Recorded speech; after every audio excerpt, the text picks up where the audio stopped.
व्यासं तो जयमुदीरयेत् नष्टप्रायेषु अभद्रेषु नित्यं भागवत सेवया भगवती उत्तम श्लोके भक्तिर्भवती नैष्ठिकी।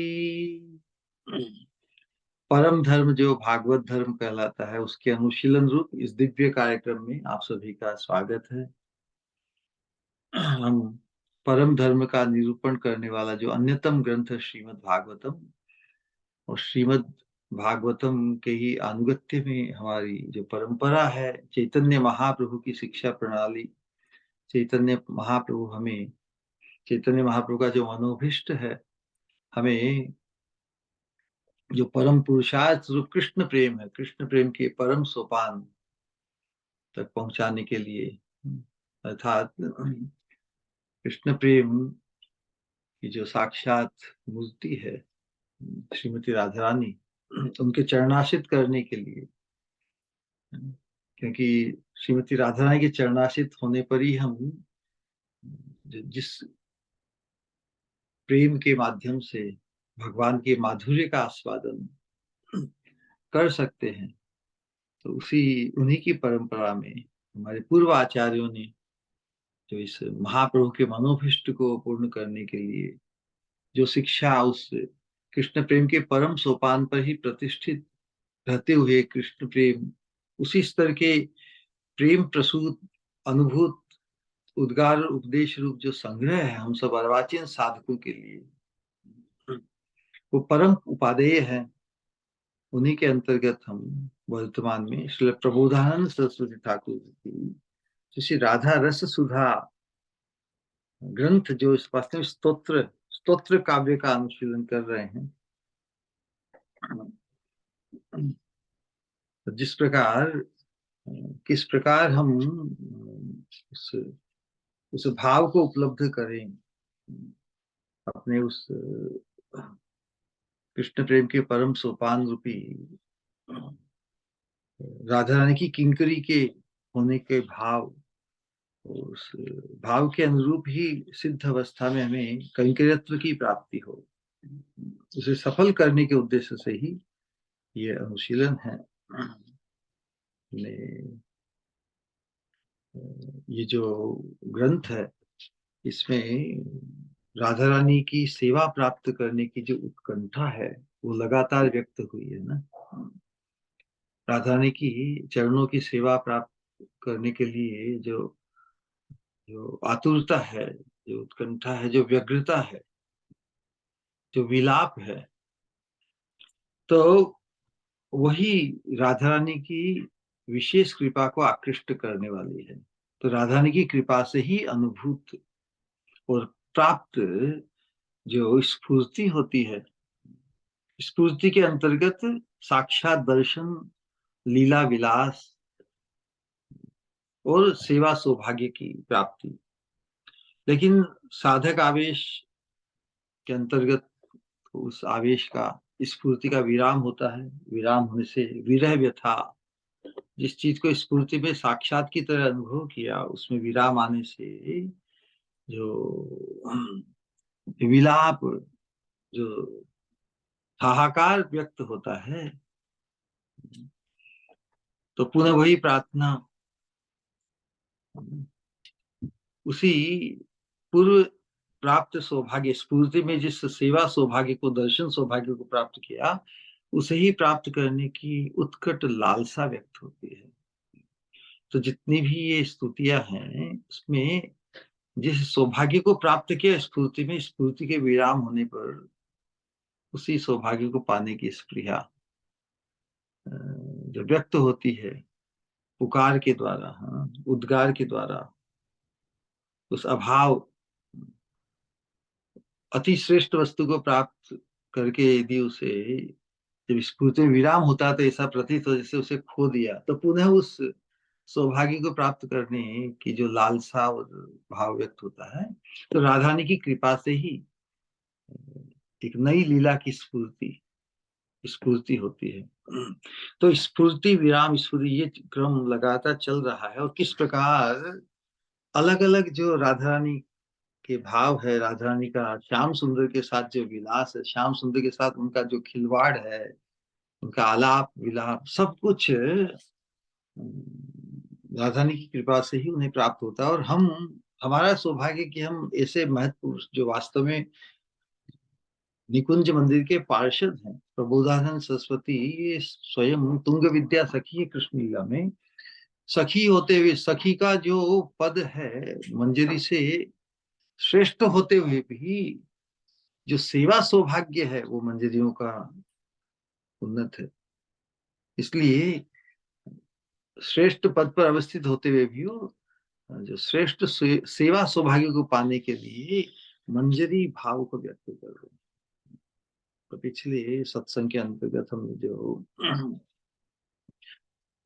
राधा रानी की जो विचित्र प्रेम वैचित्र्य अवस्था का जो निरूपण किया, किस प्रकार राधा रानी श्याम सुंदर के जो गुणों के माधुर्य में से अभिभूत है ना, श्याम सुंदर के शब्द स्पर्श रूप रसगंध दिव्य गुणों का के माधुर्य में के चिंतन में इतनी मग्न है कि साक्षात श्याम सुंदर वहां उपस्थित होते हुए भी उन्हें पुकार रही है। ऐसी ऐसी विचित्र अवस्था, इसलिए इसका नाम भी है प्रेम वैचित्र्य। वैचित्र्य मतलब विचित्र। इसके हम केवल कल राधा रानी के में इस प्रकार का भाव व्यक्त होता है। साक्षात श्याम सुंदर के अंक में विराजमान है, फिर भी श्याम सुंदर को पुकार रहे, तो श्याम सुंदर भी बोलते रहे रे, जिनको पुकार रही है वो तो मैं खुद यहाँ पे हूँ, इनका ध्यान कहाँ चला गया। तो इस प्रकार की जो बुद्धि इतनी केंद्रित बारीक होकर भगवान के गुणों में ही इतनी केंद्रीभूत हो जाती है कि स्वयं श्याम सुंदर को भी वो नोटिस नहीं करता। इस प्रकार की विचित्र अवस्था। अब श्याम सुंदर भी राधा रानी की इस अवस्था को देखकर मुग्ध है, दोनों ही मुग्धता को प्राप्त है। किंकरी दोनों का इस प्रकार दर्शन कर रही है विचित्र अवस्था में। क्या सौभाग्य है।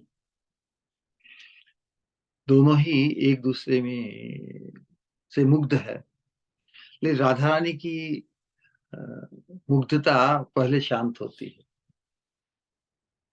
राधा रानी की मुग्धता शांत होती है तो वो तो पुकार रही थी श्याम सुंदर को, श्याम सुंदर वही है, तो श्याम सुंदर को साक्षात वहां देखकर उन्हें अपने आप में शर्म आती है कि ये क्या, जिनको पुकार रही थी वो तो यहीं पे बैठे, लेकिन उनकी मुग्ध अवस्था को देखकर अरे ये भी मुग्ध है।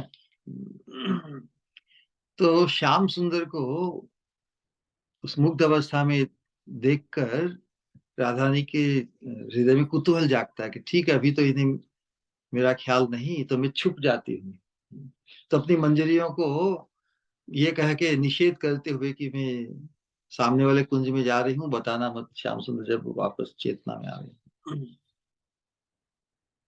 बाद में कुछ समय के बाद में जब श्याम सुंदर जो राधा रस रासा राधा राधा रानी राधा रस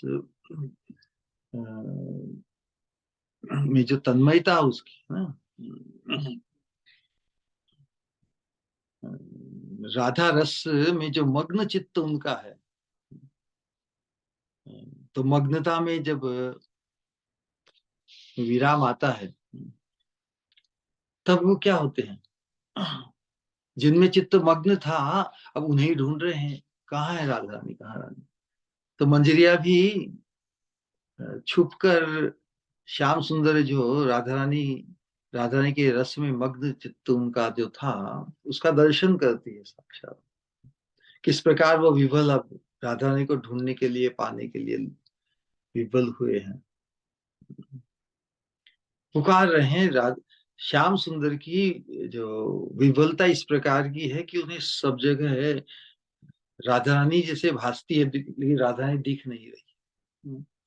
जो भी उन्हें तो कनक लता का ही आलिंगन, इतना इतने मुग्ध, मतलब इतनी उनकी व्याकुलता आकुलता राधा रानी को पाने के लिए कि कनक कनक लता का ही, कनक मतलब स्वर्ण लता, राधा रानी स्वर्ण, स्वर्ण आभा है ना, स्वर्ण। तो उसी का आलिंगन करते हैं, और नहीं पाकर श्याम सुंदर का की ऐसी पीड़ा को देखकर, ऐसी व्यग्रता को देखकर मंजरियां क्या करती है, राधा रानी ने जिस चीज के लिए निषेध किया उसका क्या पालन किया? वास्तव में पालन ही किया। ये प्रेम परिपाटी प्रेम पट्टनम में अब राधा रानी श्याम सुंदर को छोड़ के कहीं छुप रही है, तो ये थोड़ी कि उनसे दूर भागने के लिए, उनसे वंचित होने के लिए, बस कुतूहल ये व्यक्त हुआ है। तो जिस चीज का आपात दृष्टि से निषेध किया है वो अनुमोदन है, जिसका प्रतिकार किया जाता है उस वो अनुमोदन है। तो मंजरियां तो एक्सपर्ट है। हम भी उन्हीं के अनुगत्य को प्राप्त करके उसी सौभाग्य को प्राप्त करने की स्पृहा, एकांतिक आकांक्षा हमारे हृदय में जागृत हो। तो श्याम सुंदर की ऐसी व्यग्र दुखी अवस्था, और मंजरिया चाहेगी क्या? जिनको हमारी स्वामिनी परम सुखी करना चाहती है उनके दुख को सहन करेगी, उनके दुख को तो मिटाना ही चाहेगी। तो इंगित कर देती कि स्वामिनी उस कुंज में छिपी हुई है। तो श्याम सुंदर भाग कर उस कुंज में जाते हैं, परस्पर एक दूसरे को देखकर प्रेम आकुलित, प्रेम में आकुल होकर, है ना, आलिंगन मिलन और सब कुछ जो आलाप संवाद हो रहा है ना, कुछ आक्षेप, कुछ कुछ सहमति, कुछ असहमति, है ना, एक दूसरे के ऊपर आक्षेप भी किया जाता है। और साथ में ही भगवान के नुपुर नुपुर की ध्वनि, स्वामिनी की जो किंकणी है उनकी ध्वनि मिलकर उनका जो दिव्य प्रेमालाप है वो एक मधुर हृद की तरफ, मधुर सरोवर की तरह जैसे वहां प्रकट हुआ है। सरोवर करने से तात्पर्य कि सरोवर सीमित होता है ना। तो ये जो राधा कृष्ण युगल लीला विलास है, इसमें जो रस समुद्र उत्पन्न होता है वो ब्रज निकुंज मंदिर तक में ही सीमित है, उसका प्रकाश अन्यत्र नहीं, है ना। हम देखते हैं कि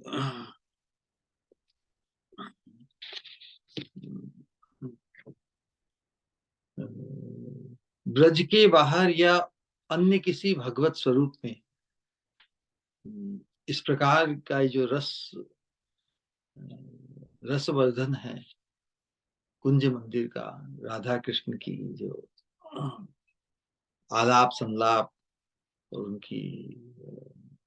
उनके जो आभूषण हैं नुपुर और किंकिणी मिलकर जो एक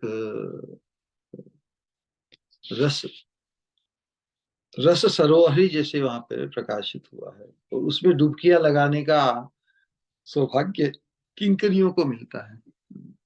किस प्रकार राधा श्याम सुंदर परस्पर को सुखी करके पूरे जगत का आनंद वर्धन करते हैं।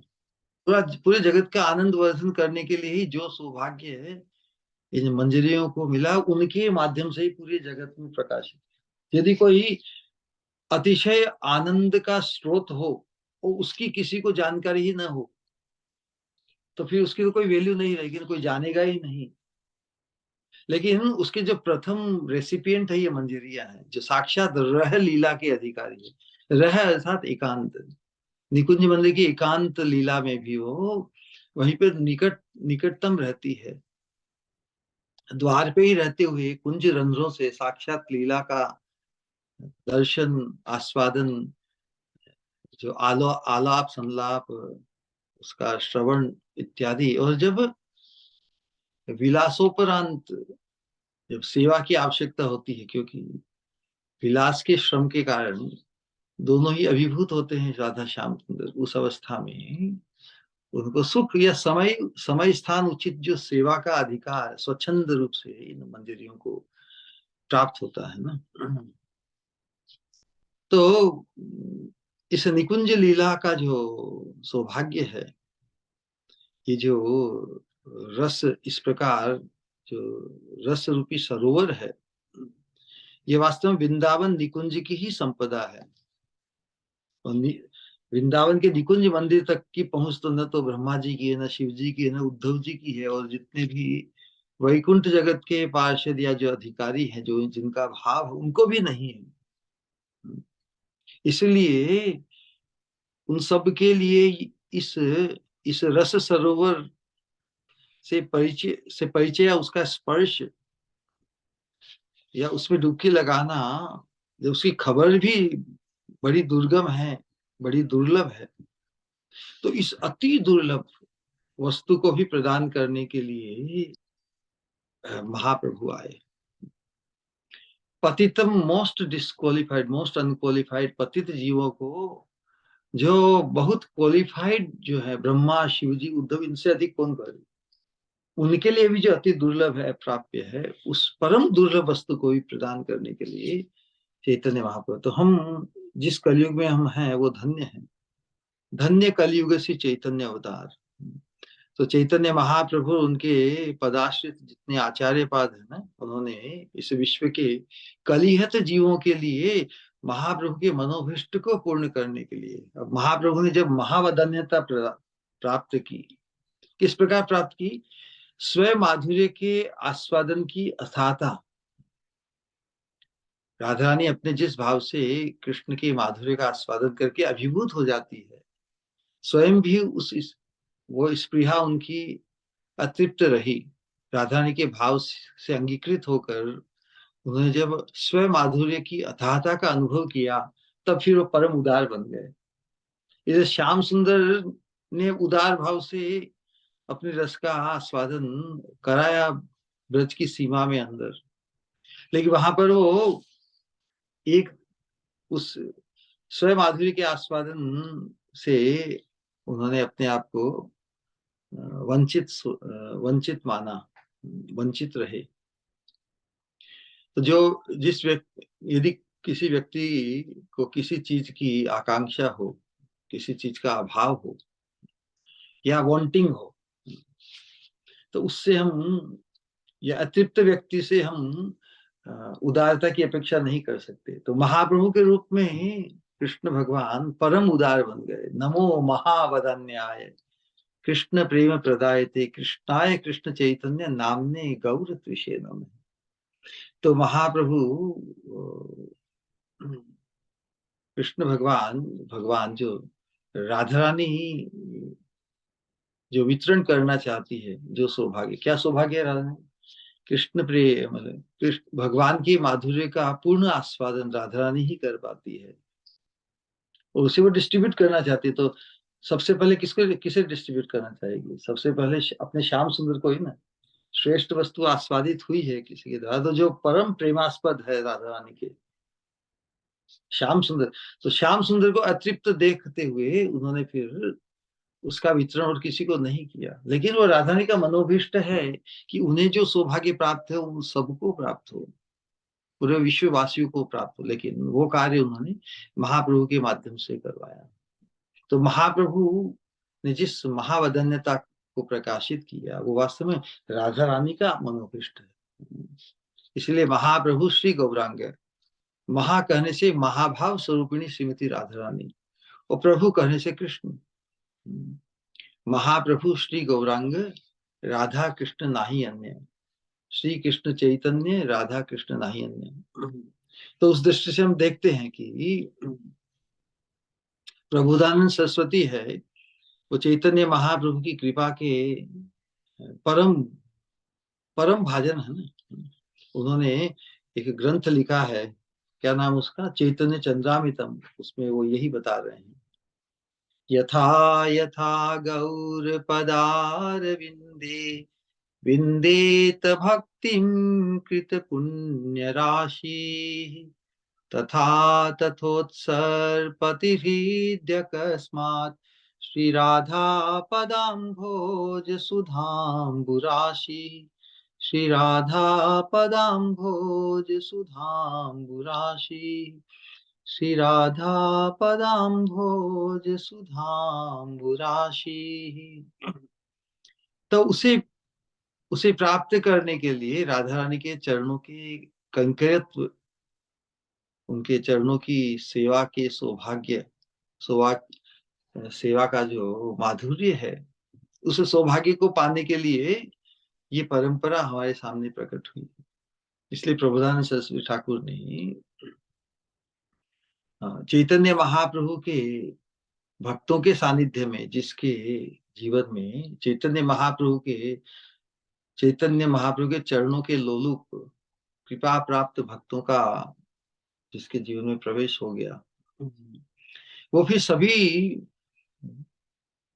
पारमार्थिक धारणाओं से भी मुक्त होकर, धार्मिक धारणाओं से भी, क्योंकि हम अनेक प्रकार की धारणाओं, अनेक प्रकार के संस्कारों में आविष्ट रहते हैं ना, इसलिए एकांतिक हमारी द्रुत गति से हमारी राधा रानी के चरणों के प्रति हमारी जो मति धावित नहीं हो पाती चैतन्य महाप्रभु के प्रति।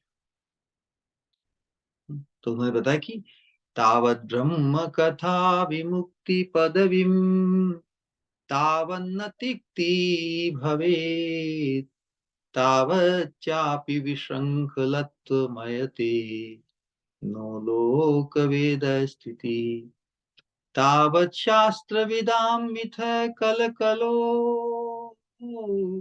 नाना बहिर्वत्मसु श्री चैतन्य पदाम्बुज प्रियजन यावन्न गोचर। जब तक श्री चैतन्य पदाम्बुज प्रियजन, चैतन्य महाप्रभु के चरणारविंद के लोलुप प्रिय भक्तों का कि हमारे दृष्टिगोचर नहीं होते, तब तक ही ब्रह्म कथा, विमुक्ति कथा, परमार्थ के नाम पर, धर्म के नाम पर,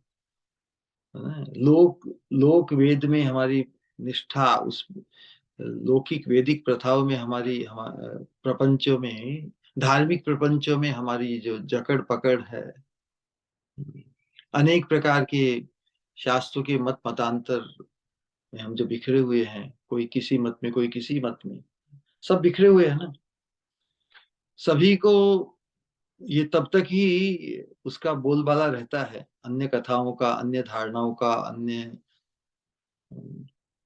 आवेशों का, अन्य साधनाओं का, अन्य मतांतरों का, जब तक चैतन्य महाप्रभु के चरणों के लोलुप प्रियजन का हमें संग प्राप्त नहीं होता। तो हम देखते हैं कि हम सभी जो चैतन्य महाप्रभु की कृपा धारा, चैतन्य महाप्रभु की परंपरा में जो हम सब आए हैं, हम बहुत सौभाग्यशाली हैं, बहुत सौभाग्यशाली है।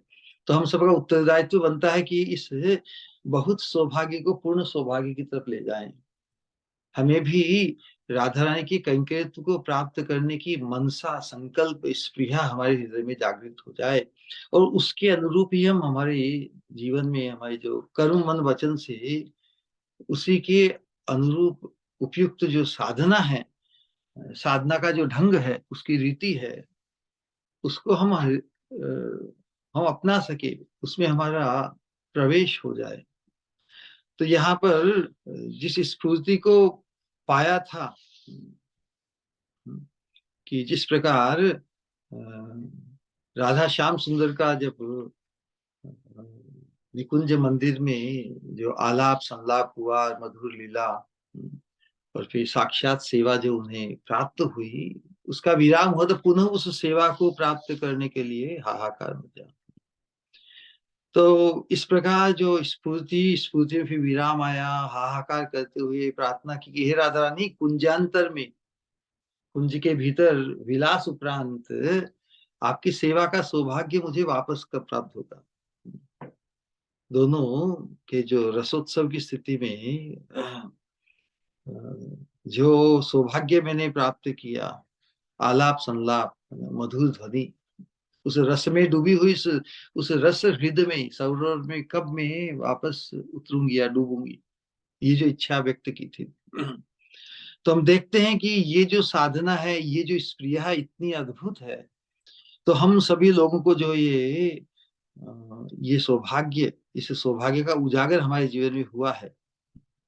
तो जो व्यक्ति भी वास्तव में चैतन्य महाप्रभु की जो परंपरा में आकर भी वास्तव में जो अन्य सभी साध्य साधन में निरपेक्ष होकर, कि दूसरे साधनों से हम क्या अपेक्षा कर सकते हैं, अपेक्षा तो वही जो महाप्रभु के मनोभीष्ट को पूर्ण करे।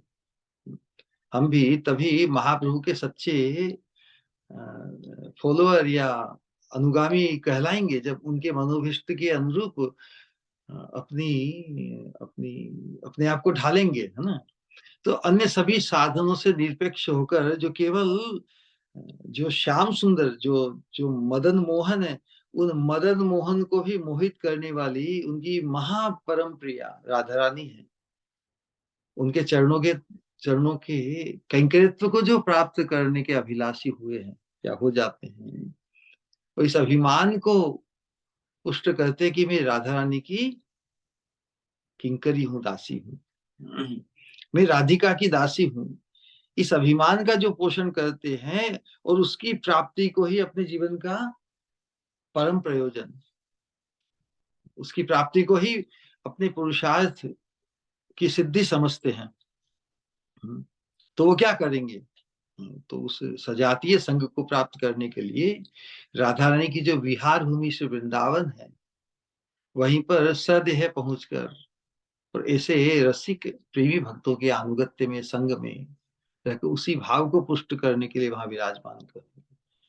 रूप गोस्वामी लिखे कालम नयद अखिलम इति उपदेश तन्नाम रूप चैतादि सुकीर्त नानु स्मृत्यो क्रमेण रसना मनसी नियोजय तिष्ठन ब्रजे तदनुरागी तदनुगामी जनानुगामी। कालन कालम नयद, सब काल कीर्तनीय सदा हरि। तो इस मंजरी भाव की पास में जो कीर्तनीय सदा हरि जो अवस्था है, वही किस प्रकार हम अपने मन से, मन के भाव से, अंतर के भाव से उसी की स्पृहा में जागृत, उसी उत्कंठा में जागृत रहते हुए उनकी कृपा को आकृष्ट करके उसी स्फूर्ति को प्राप्त करें साधक आवेश में। हम जो साधक शरीर में हैं, हमें स्फूर्ति को ही प्राप्त करना है, क्योंकि साक्षात प्राप्ति तो सिद्धि की अवस्था में, हम जब योग माया, हमें योग माया की कृपा से जब हमारा भाव सिद्ध होगा, तब हमें उस भाव के अनुरूप ही साधने भावी वो जहां सिद्ध देहे पाई वो तहां, उसी स्थान पे पहुंचा दिया जाएगा जिस जिस स्थान पर हमने पहुंचने की भावना की साधक साधना के अंतर्गत। तो इस स्फूर्ति का जो वर्णन बार बार हुआ है और जो पुकार जो व्यक्त हुआ है, वास्तव हम साधकों को ही हमारे हमारे जीवन में ये घटित हो, हमारे जीवन में उसी प्रकार का अनुशीलन करते करते हम भी उस कृपा द्वारा उस स्फूर्ति को प्राप्त करें, जिसमें हम भी साक्षात मंजरी रूप में ही हम राधा श्याम सुंदर के लिए, सेवा के लिए समय स्थान उचित सेवा में अपने आप को न्यौछावर कर पाए। तो यही शिक्षा, इसी का निरूपण पिछले सत्संग में किया। अब राधा रानी की, राधा श्याम सुंदर की एकांत निकुंज मंदिर की लीला में जब विराम हुआ, तो हाहाकार करके जो उन्होंने बात व्यक्त की पुनः उसी सेवा को प्राप्त करने के लिए, तो उसके अंतर्गत जो राधा रानी की कृपा को आकृष्ट किया ना, ये हाहाकार जो पुकार है, क्रंदनम क्रंदनम यदि जानासी किम दूरे करुणाडवम, परम करुणा भरी राधा रानी मंजरी की या उस भाव में पुकार सुनकर उनकी कृपा से ही नई लीला की स्फूर्ति होती है। उस लीला के अंतर्गत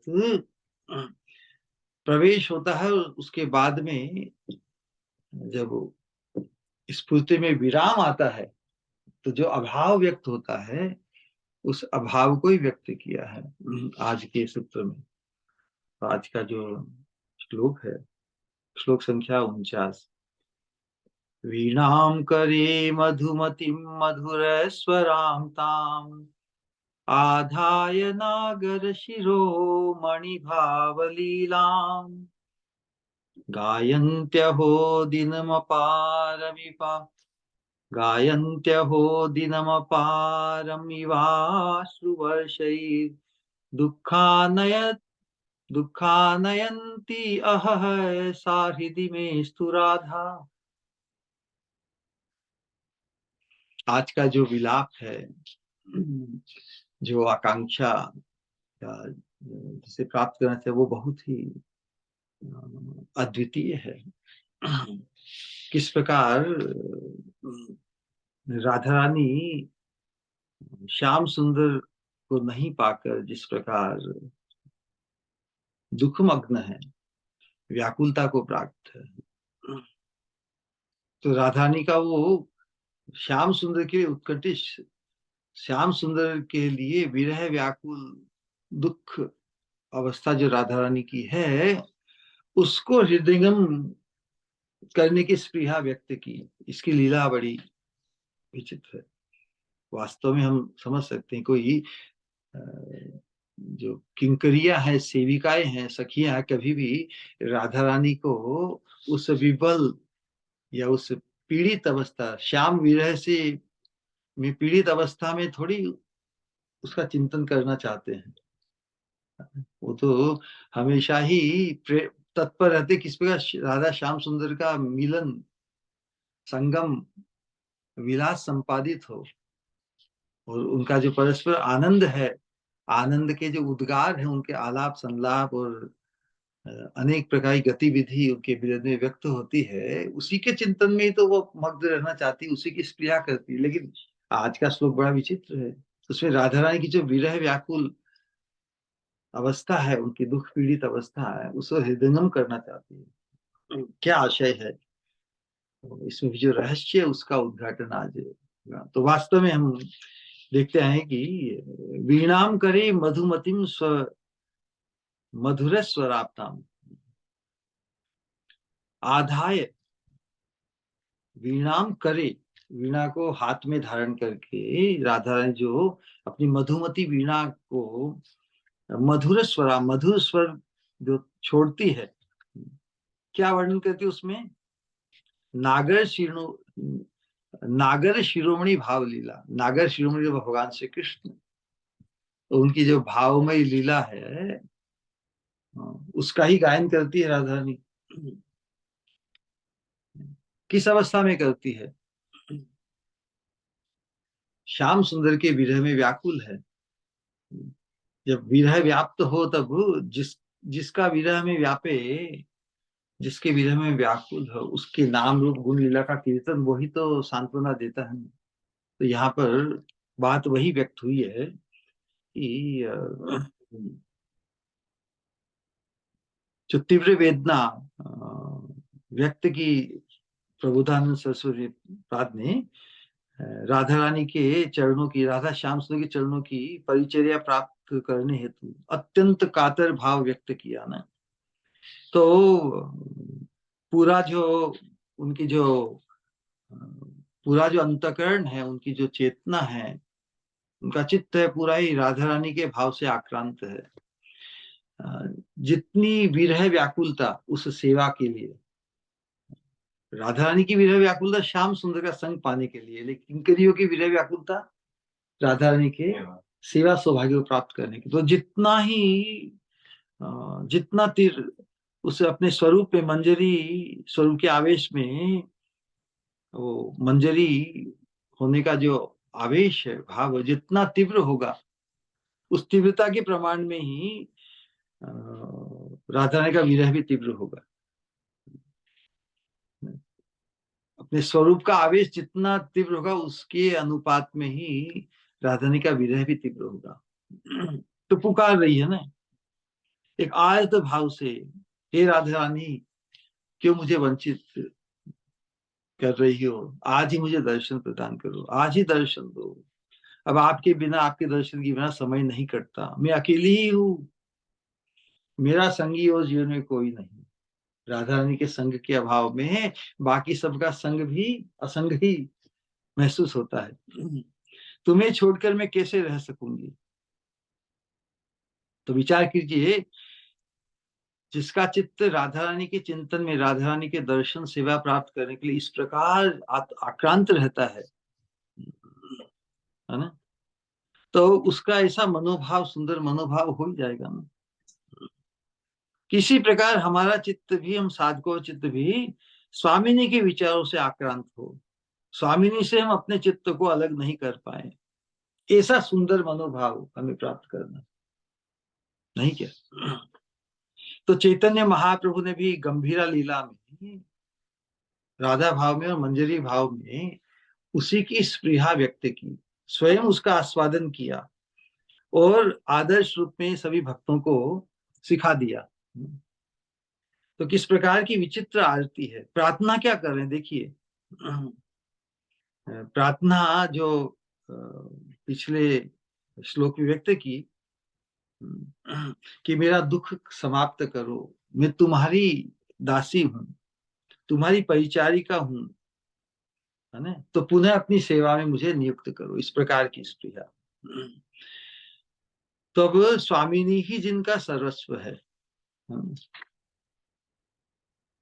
परमार्थ में हम सर्वस्व श्याम सुंदर को मानते हैं ना, लेकिन इस मंजरी भाव की उपासना में हमारे लिए तो स्वामिनी ही सर्वस्व है। स्वामिनी के बिना हमें श्याम सुंदर की भी स्पृहा नहीं। ऐसी विचित्र ये निष्ठा है। उनके लिए ही रो रो कर व्याकुलता व्यक्त की है रूप गोस्वामी ने, रघुनाथ दास गोस्वामी ने अपनी उत्कलिका वल्लरी में और विलाप कुसुमांजलि में, और यहाँ पर प्रबोधानंद सरस्वती ठाकुर जी तो बहुत ही प्रकृष्ट रूप से सभी तरह से राधा रानी के लिए ही पुकार पुकार कर उनकी सेवा दर्शन की आकांक्षा, क्योंकि राधा रानी होगी तो फिर श्याम सुंदर अपने आप उनके पीछे होंगे नहीं। तो श्याम सुंदर राधा रानी के संग या पीछे हो वही अभिष्ट है, अकेले श्याम सुंदर अभिष्ट नहीं। इसलिए राधा रानी से ही प्रार्थना कर रही है रो रो कर।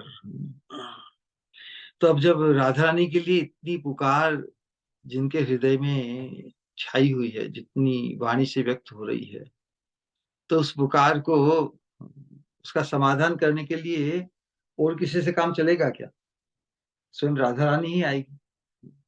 राधा रानी आकर ही उन्हें, तो राधा रानी ही कृपा करके वो कृपा रूप में ही नई स्फूर्ति को प्राप्त किया है। तो नई स्फूर्ति में यही व्यक्त, जो लीला के अंतर्गत बाद में जो भाव व्यक्त हुआ, जो विरह, उसको आज के श्लोक में व्यक्त किया है।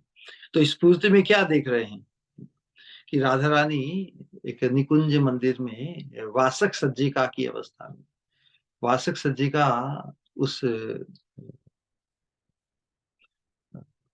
नायिका का नाम है जो नायक के निश्चित आगमन में इंतजार कर रही है।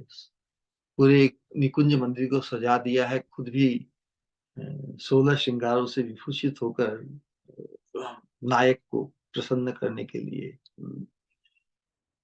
नायक को विलास सुख देने के लिए इत्यादि। तो यहाँ पर हमें बिल्कुल एकांतिक भाव से हमारे लिए हमारी स्वामिनी ही परम वो नायिका है। जितने भी भाव उत्कृष्ट जो व्यक्त हैं, राधा रानी ही उसकी एकमात्र अधिकारिणी है, वही एकमात्र नायिका है, और श्याम सुंदर ही एकमात्र नायक है। तो अपने श्याम सुंदर के लिए संकेत स्थान पर अवश्य आएंगे, ऐसा विश्वास है ना हमारे स्वामी को। विश्वास है कि श्याम सुंदर को संकेत और दूती द्वारा पहुंचा दिया गया। भाई आज के दिन उस स्थान पर मिलना, तो राधा रानी बहुत ही लालसान्वित होकर, उत्कंठित होकर श्याम सुंदर के निश्चित आने का इंतजार कर रही है। जहाँ निश्चितता होती है तो पूरी तैयारी अपनी तो होती है ना। जब मालूम पड़ जाए ट्रेन 2 घंटा लेट हो गई, आज कैंसिल हो गया प्रोग्राम, तो फिर वो शिथिलता आ जाती है ना, उत्कंठा। लेकिन आज तो निश्चित निश्चित जान गया कि नायक समय स्थान पर, संकेत स्थान पर अवश्य आएंगे। तो राधा रानी उसी इंतजार में वहां बैठी है। स्वयं ही अपने हाथ से कुंज गृह को सुसज्जित किया है, ऑफकोर्स मंजरियों की सहायता से किया है। हम तो वही है ना, मंजरियां तो राधा रानी की नित्य संगिनी है, नित्य प्रिय संगिनी। जो सौभाग्य है नित्य संग को प्राप्त करने का, श्याम सुंदर के लिए भी, श्याम सुंदर भी जिस सौभाग्य पाने के लिए सतत उत्कंठित रहते हैं, लेकिन उन्हें भी कभी कभी प्राप्त होता है। तो उस सौभाग्य को प्राप्त मंजरी है। तो वहां पर देखिए श्याम सुंदर को हो रहा है विलंब। ये तो हम सुनते आ रहे हैं कि अब उत्कंठा को बढ़ा रहे हैं राधा रानी के ना। तो किस प्रकार राधा रानी के हृदय में श्याम सुंदर के इंतजार में उनकी आंखें हमेशा उस दूती को देख रही कि भाई दूती संदेश लेके आ रही, क्यों नहीं आए श्याम सुंदर। दूती को भेजा है, दूती वापस आवे तब इसका मतलब श्याम सुंदर का कुछ संदेश लाएगी। अब दूती का इंतजार चल रहा है, बार बार उस रास्ते को देख रही है राधा रानी, आंखों में बड़ी हलचल मची हुई है, प्रतीक्षा में है ना, निर्दिष्ट समय निकल रहा है, अब तक कांत नहीं आए, उत्कंठा बढ़ रही है।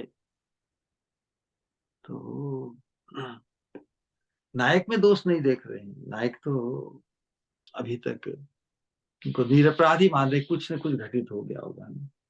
श्याम सुंदर का दोष नहीं, लेकिन वास्तव में दोष के तो आसपास श्याम सुंदर ही है। अल्टीमेटली जिसने प्रॉमिस की कि समय पे आएंगे और वो नहीं आए तो दोष, लेकिन राधा रानी तो पूर्ण आशा से कि आज तो अवश्य आएंगे,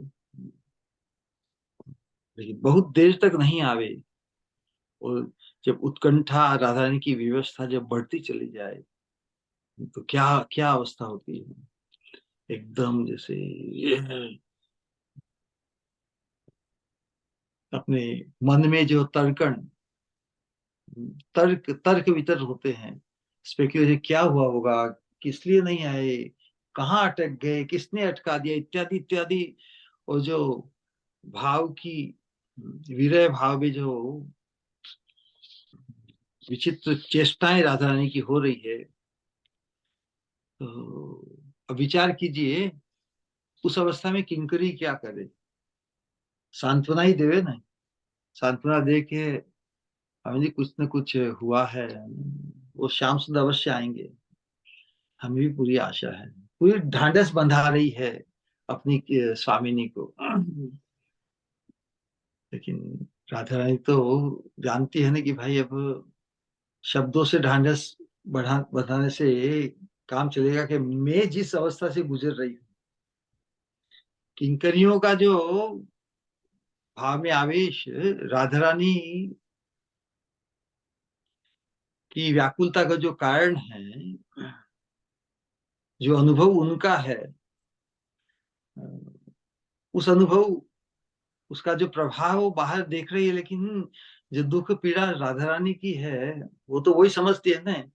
बाहर से जो सांत्वना दी जा रही है तो राधा रानी यही व्यक्त करती है, भाई जिसकी जो पीड़ा है वही जाने, दूसरा उसको क्या जाने। तुम जो सांत्वना दे रही हो ठीक है, लेकिन मेरी पीड़ा उससे तो कम होने वाली नहीं, सांत्वना से। राधा रानी की पीड़ा कब समाप्त होगी, जब स्वयं श्याम सुंदर आकर उनके साथ मिलित होंगे तभी। तो जो धैर्य प्रदान कर रही किंकिरी मंजरी, श्रीपाद प्रबोधानंद सरस्वती सरस्वती मंजरी, तो राधा रानी विलाप करती हुई अपनी मनोव्यथा को मंजरी के सामने या सखियों के सामने व्यक्त कर रही है।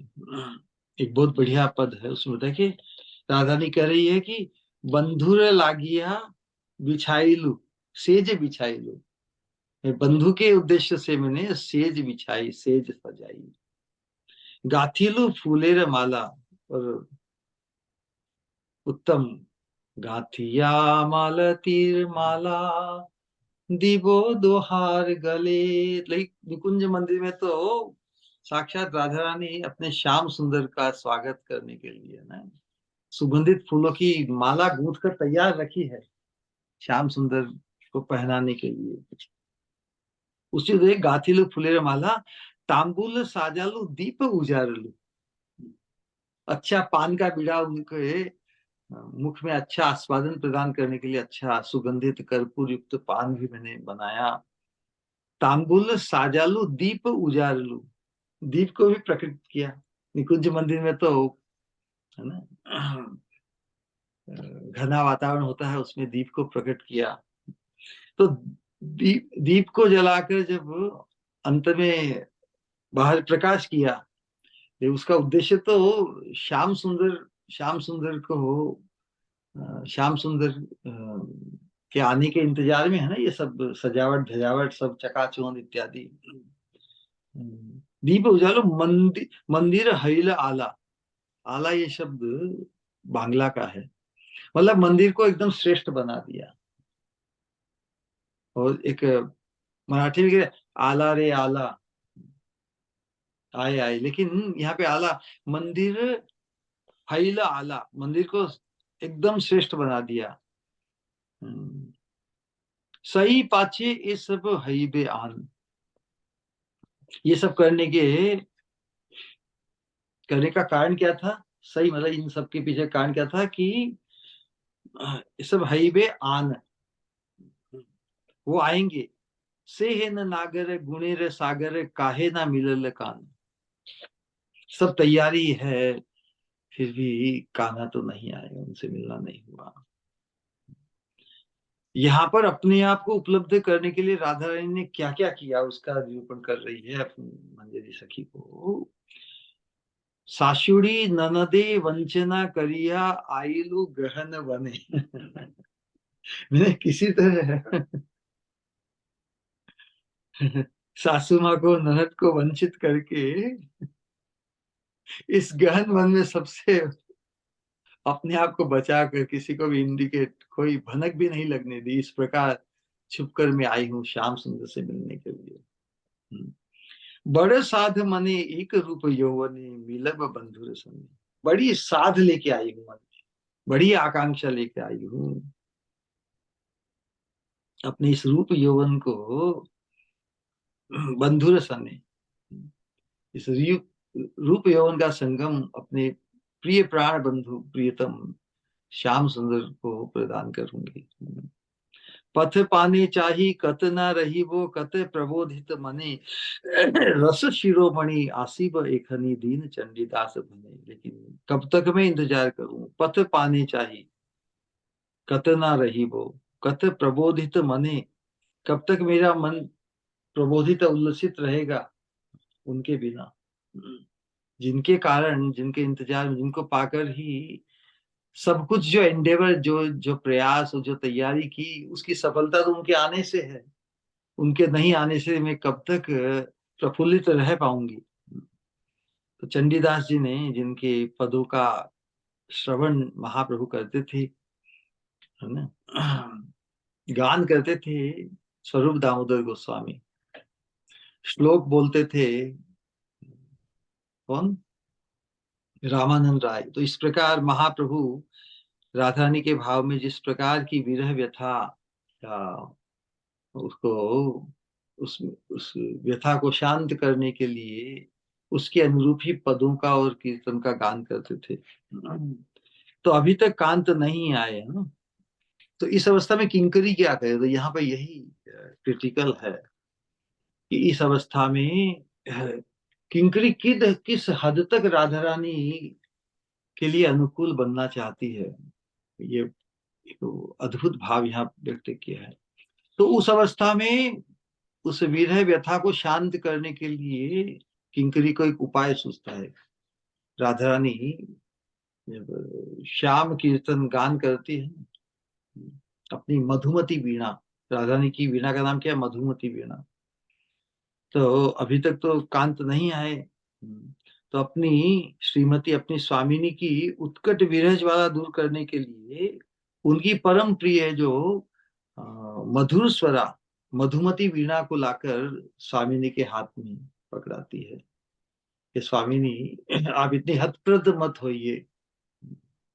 श्याम सुंदर के आने में विलंब हुआ है, लेकिन जो तुम्हारी व्याकुलता है, इसको थोड़ा शांत करने के लिए क्यों नहीं, जब आप बहुत प्रसन्न होकर श्याम सुंदर की नाम रूप गुण लीला का जो गान करती है, उसमें अपने मन को थोड़ा नियोजित करो। नागर शिरोमणि की भाव लीला गायन कर, तो राधा रानी अपने हाथ में अनेक प्रकार से ढांढस बंधाया किंकरी ने, लेकिन उससे काम नहीं हो रहा है, वो व्यर्थ हो गया।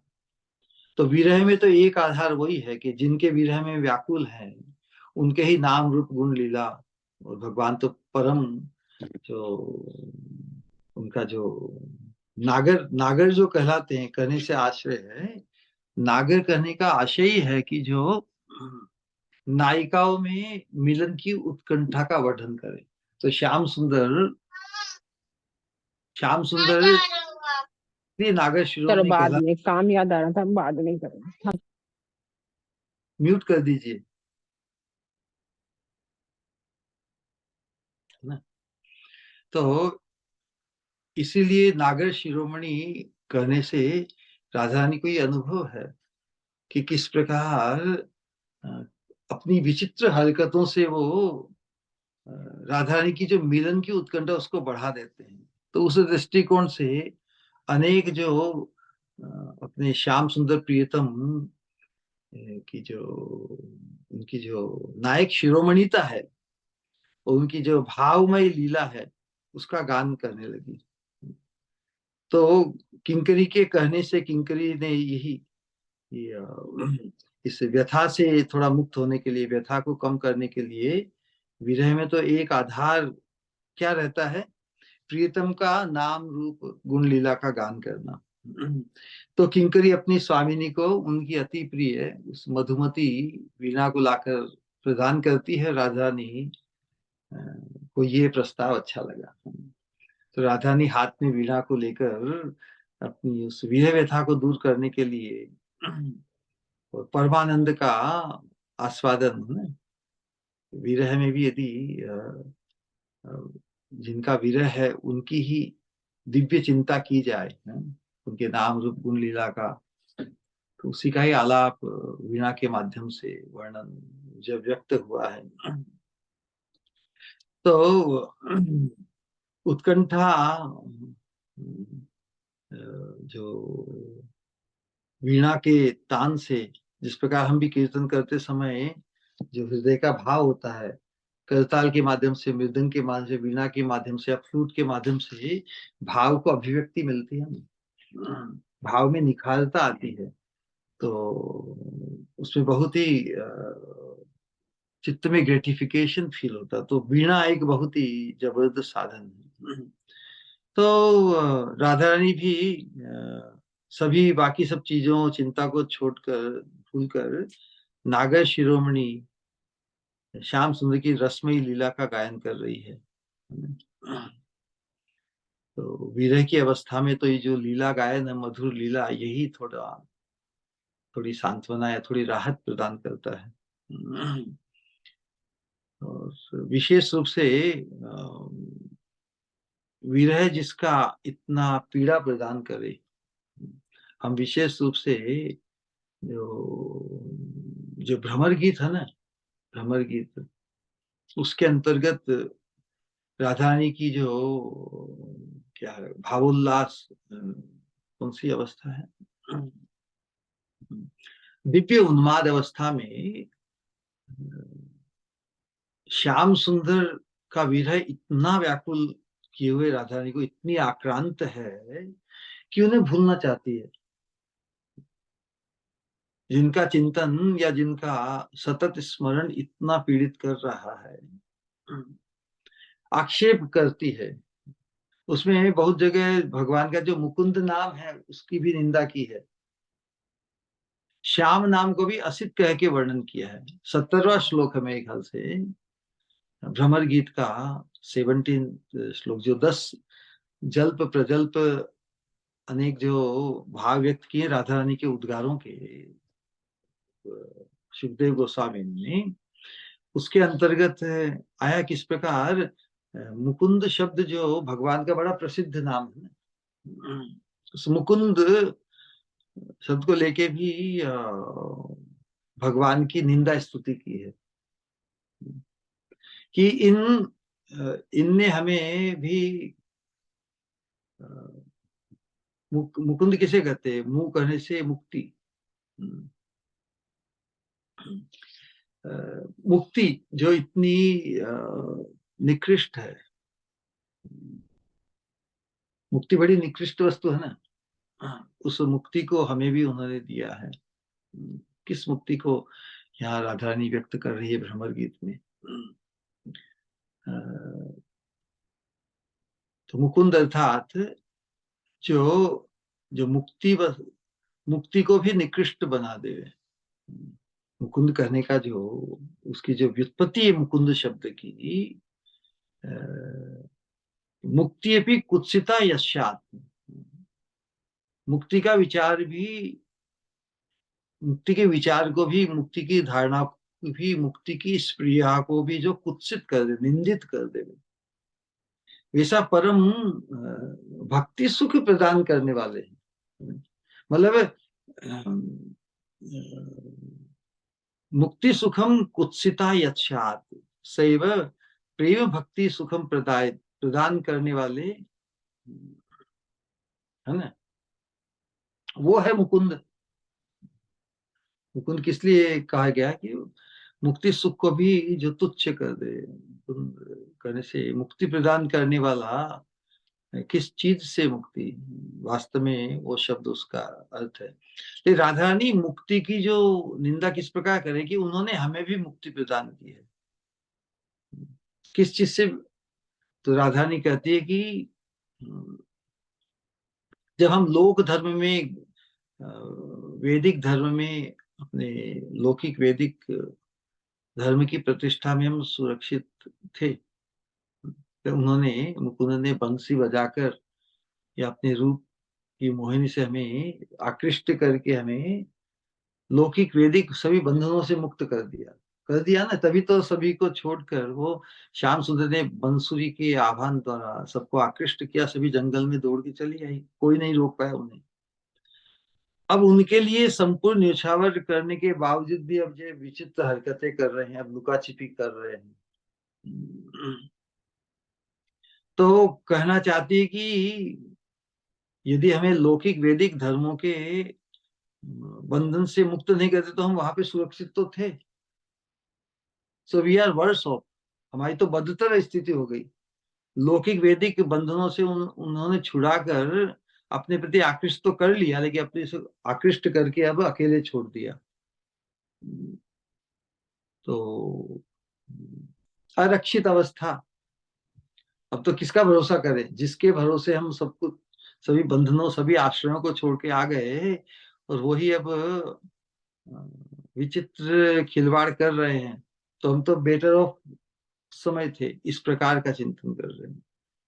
तो श्याम सुंदर को भी श्याम नहीं कर, असित, असित अम्बुद सुंदरांगम, 17वें श्लोक में श्याम सुंदर को उन्होंने जो संबोधन किया, असित। असित किसे कहते हैं? सांवला।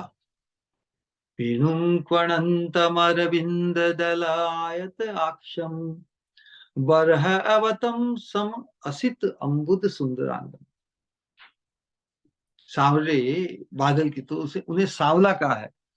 असित कहने का मतलब काला कहने का मतलब।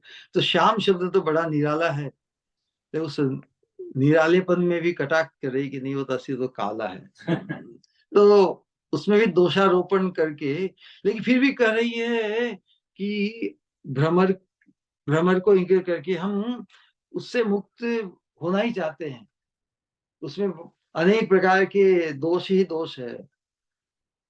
कल्लू आदमी का विश्वास नहीं करना चाहिए इत्यादि सब कुछ कह के भी, लेकिन कीर्तन उसी का ही कर रही है।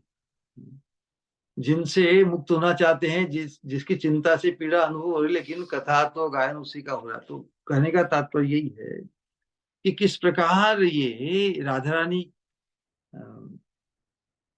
जो श्याम सुंदर के विरह में व्याकुल होकर श्याम सुंदर में अनेक जो दोषारोपण कर रही है, उनके प्रति मान,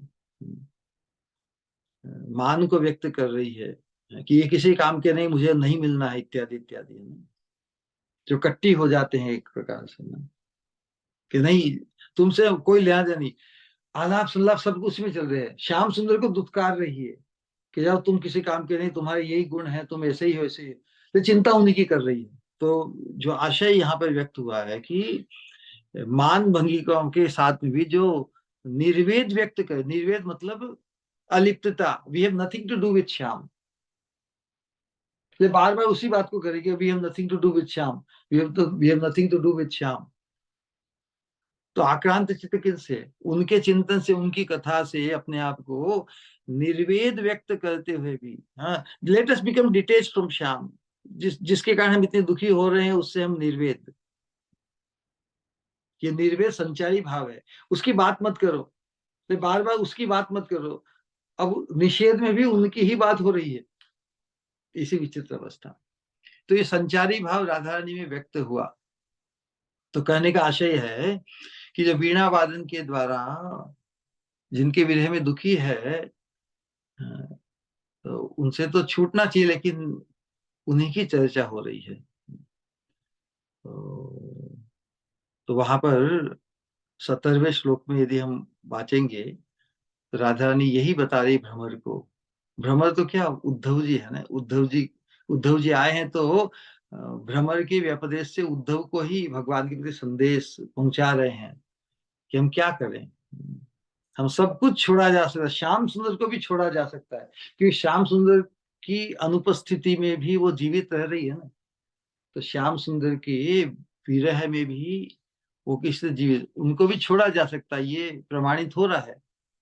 श्याम सुंदर के बिना जीवित नहीं रहती तो मृत्यु को प्राप्त हो जाती। तो श्याम सुंदर के विरह में भी जैसे श्याम सुंदर, लेकिन उनकी लीला कथा की चर्चा को नहीं छोड़ा, यही बात बता रही है। सब कुछ छोड़ा जा सकता है, यहाँ तक कि तेरे बंधु को भी छोड़ा जा सकता है। मतलब उद्धव जी को कह रहे हैं या भ्रमर के उपदेश से, तेरे बंधु को भी छोड़कर रहा जा सकता है, पर उनकी चर्चा रूपी संपदा, चर्चा रूपी जो कथा संपदा है, तब कथा मृतम तप्त जीवनम, गोपी गीत का जो है ना, तब की तब कथा मृतम तप्त जीवनम कविभिरीडितम कल्मषापहम श्रवणमङ्गलम् श्रीमदाततं भुवि गृह्णन्ति भूरिदा जनाः। राधा रानी जिस भाव से अभिभूत है, लेकिन जो पीड़ा के कारण है, अंतर की पीड़ा, वास्तव में अंतर में एक परम सुखद रस है, लेकिन वो पीड़ा जिस प्रकार विस्मय होती है, अंतर का जो रस है अमृत की तरह, लेकिन अमृत और विष दोनों से, दोनों मिल जाए तो क्या अवस्था हो। दोनों को अपनाना, अमृत को, अमृत सुख को रखने के लिए उस विषमय पीड़ा प्रदान, उसको भी साथ में, दोनों का ही इस प्रकार का संगम है। तो उस अवस्था से आक्रांत है हमारी राधा रानी। तो महाप्रभु गंभीरा की लीला में उस प्रकार की विरह व्यथा से व्याकुल अवस्था में आक्रांत रहते थे।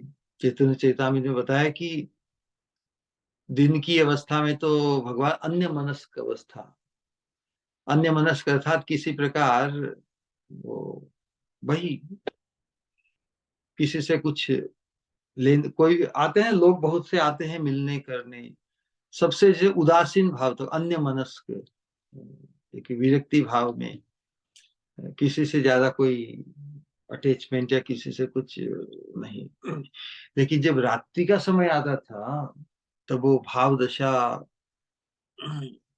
बहुत, वो विरह दशा बहुत बढ़ जाती थी। तो उस अवस्था में स्वरूप दामोदर और रामानंद राय उन्हें संभालते थे। तो किस प्रकार विरह व्यथा की शांति के लिए वीणा वादन राधा रानी शुरू करती है। तो उस वीणा में जो भगवान की लीला का जो गायन है, उससे उन्हें एक सुखद अमृतमय रसास्वादन होता है। लेकिन आज श्याम सुंदर का विरह कुछ अधिक ही व्याकुल कर रहा है। तो अंतर में वीणा वादन से आस्वादन होते हुए भी श्याम सुंदर की विरह की व्याकुलता विषमय प्रतीत, पीड़ित कर रही है राधा रानी को। और जो विरह व्याकुलता है, जो विरह अश्रुधाराओं के रूप में राधा रानी के चक्षुओं से प्रवाहित हो रहा है। कि भाई जो जिनके गुणों का गान किया है, वो जो रस सिंधु है, गुण सिंधु है, वो आज कहाँ चले गए। उनके विरह में पूरा जग बिल्कुल शून्य प्राय। तो महाप्रभु का यही भाव दशा राधा रानी की व्यक्त निकुंज मंदिर में बहुत बार होती है।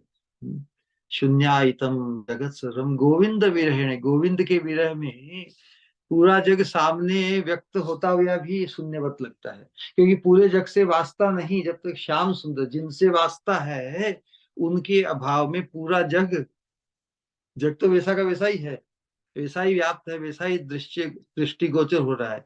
दृष्टिगोचर पूरा जगत होते हुए शून्यवत प्रतीत होता है। ये विचित्र अवस्था, शून्यायतम जगत सर्वम गोविंद विरहे। तो जिस प्रकार फिर वीणा वादन भी एक सीमा तक ही सांत्वना देता है। वीणा वादन में ही जब श्याम सुंदर के विरह का उद्दीपन ही हो रहा है, मिलन की आकांक्षा इतनी उत्कटता को प्राप्त करती है, तो वो दुख को ही व्यक्त करती। उस अवस्था में जब अभिभूत हो जाती है राधा रानी, तो क्या करे, जितनी भी सांत्वना प्रदान दे, सांत्वना देने से क्या प्राणों को शांति मिलेगी। तो किंकरी जब राधा रानी की इस अशांत अवस्था, उनकी अति व्याकुल दुखित अवस्था को देख कर क्या स्पृहा करती है, उस स्पृहा को आज के श्लोक में व्यक्त किया है। क्या रही कि हे राधा रानी, तुम्हारे हृदय की जो व्यथा की अवस्था है, उसे मैं हृदय में धारण कर लूं। किस उद्देश्य से? अब यहाँ तो श्याम सुंदर के आने का कोई ठिकाना लग नहीं रहा है, तुम यहाँ दुखी व्याकुल इसी तरह बैठे रहो कि मुझे कुछ करना होगा। तो मुझे तुम्हारा भाव मेरे हृदय में जागृत हो, तुम्हारी जो विरह व्यथा और दुखित अवस्था है, वैसा ही भाव मेरे हृदय में प्रकाशित हो। मैं श्याम सुंदर को ढूंढने जाऊंगी। श्याम सुंदर जी विपक्ष कुंज में, मतलब चंद्रावली के कुंज में यदि वहां पे मग्न हो जाएंगे, तो फिर उनको वहां से कैसे निकाल के लाऊंगी। लेकिन जब मुझे देख के इसी तुम्हारी विरह व्याकुल अवस्था मेरे हृदय में अंकित हो जाए, तो उस अवस्था में मुझे देखकर समझ जाएंगे कि मेरी प्रियतमा स्वामिनी, मेरी स्वामिनी मतलब बहुत दुखी है। उस उस उद्देश्य से किसी तरह राधा रानी को सुखी करने के लिए, श्याम सुंदर से मिलन संपादित करने के लिए, श्याम सुंदर को आकृष्ट करके लाना है। किस प्रकार वो समझेंगे। इसीलिए तुम्हारी जो व्याकुल अवस्था है, वो भाव मेरे हृदय में, वो वो भाव मेरे हृदय में प्रकाशित हो। सा हृदय मेस्तु राधा, राधा रानी की जो विरह व्यथिता जो अवस्था है, उस विरह मेरे हृदय में, विरह व्यथिता तुम मेरे हृदय में उदय हो। तो इसीलिए वो विरह व्यथिता श्री राधा रानी से उसी तरह अपने खुद के हृदय में प्रकट होने के लिए, उदित होने के लिए प्रार्थना कर रही है।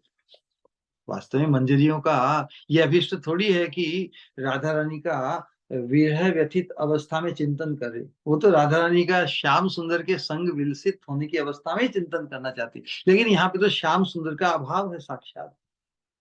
श्याम सुंदर को आकृष्ट करने के लिए, और क्योंकि किंकरियों की जो भाव दशा है, राधा रानी की जो भाव दशा है, उसी की स्फूर्ति। लेकिन वो प्राय है जो सुख, जो मिलन की अवस्था में जो स्फूर्ति राधा रानी को होती है, जो रोमांच, श्याम सुंदर के शब्द स्पर्श रूप रसगंध का स्पर्श आस्वादन पाकर राधा रानी के बदन में, उनके चित्त में जो भाव प्रकाशित होते हैं, उसी भाव की स्फूर्तियां है ये किंकरिया। इतना सौभाग्य, भाव तादात्म्य तक को प्राप्त है ये सुख के समय में। लेकिन यहाँ पे जो दुखमय अवस्था है श्याम सुंदर के विरह की, उसकी स्प्रिया कभी नहीं। उसको तो मिटाना है, उसको मिटाने के साधन रूप में अब तुम तो श्याम सुंदर को ढूंढने जाओगे नहीं? जो रानी है, राधा रानी तो रानी है ना, रानी सब ढूंढने जाएगी क्या? नहीं। फिर किंकरिया क्या करेगी, दासिया क्या करेगी? तो उसी प्रकार मैं ही ढूंढने जाती हूँ, इसलिए तुम मेरे हृदय में तुम्हारी इस अवस्था का भाव उदित करा दो। उसे देखकर श्याम सुंदर अवश्य समझ जाएंगे, अरे मेरी प्रियतमा बड़ी व्याकुल है। हम्म, हम्म। राधा रानी की विरह व्यथा की बात बताने का सुयोग नहीं मिलेगा मुझे। चंद्रावली के साथ वो मग्न है तो कैसे, लेकिन जब मुझे देख लेंगे उस भाव में, उस अवस्था में देख लेंगे वो, तो फिर तुरंत मेरा दुख भरा, दुख से आक्रांत मुख देखकर वो राधा रानी की तुम्हारी वीर व्यथा को भाप जाएंगे तुरंत। तो यहाँ फिर शीघ्र दौड़े चले आएंगे। इसीलिए सार हृदय में राधा रानी में आपको उस विवल व्यथित दुखित अवस्था में नहीं देख पाती।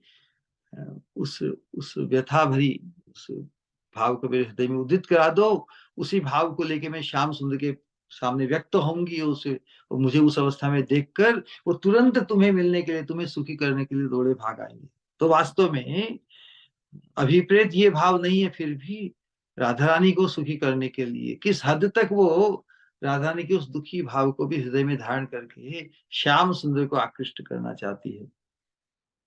वास्तव में श्याम सुंदर भी बहुत बार निकुंज की लीला के अंतर्गत व्यक्त करते हैं। अब राधा रानी की किंकरियों को, सखियों को राधा रानी के भाव की स्फूर्ति के रूप में देखते हैं। तो भगवान ने भी कभी कभी इस प्रकार का कटाक्ष या एप्रिसिएशन व्यक्त किया है, कि जब सखियां एक दूसरे को परस्पर नहीं मिलती, यहाँ पर सखी कहने से मुख्य सखी तो राधा रानी है। तो सखियां परस्पर आपस में जब नहीं मिलती तो क्या करती है ना? तो दर्पण में अपना मुखमंडल देखकर जान जाती है ना।